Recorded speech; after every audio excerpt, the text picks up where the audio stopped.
The asteroids are so cool to look into the birth chart in astrology, because when you look into the asteroids in a lot of people's charts, they tend to have major conjunctions with some pretty major asteroids. But even if they're not super well known asteroids, they're still asteroids that have meanings. So basically, an example of this would be if someone's sun was conjunct Lilith, if someone's sun was conjunct Ceres, or like Venus conjunct Chariklo, could have a big thing with boundaries and desires.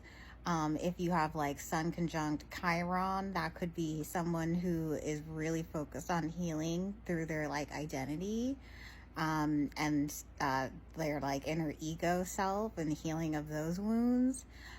So basically, it's like when you have these major conjunctions of asteroids, it's almost as if we come as little archetypes of those characters. So if you can think about it, there's so many asteroids that represent different characters throughout histories.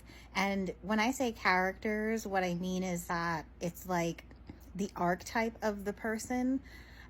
And when I say archetype, what I mean is like, if you can think of like a video game, it's like we chose like almost like a character type to come as, like the healer, the disruptor who wants to change society, like the person who wants to build from the ground up, like a whole enterprise to like change the society that they live in.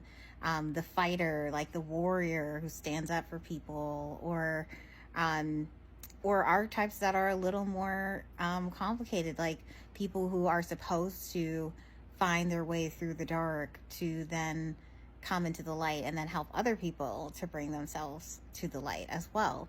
There's so many different archetypes, and so it's really cool to see like what character types we come as, like almost like video game style, like healer, witch, magician. It's really interesting to look into the charts and to see all of the little archetypes that we come as, and those archetypes really represent a huge part of our soul's like mission, our soul's path here. When I see that in a birth chart, there is so many more connections that point to those themes. And it's also really good to look into the archetypes that are there based on the asteroids, to look at the lessons that are like repeating patterns. So just wanted to kind of put that out there.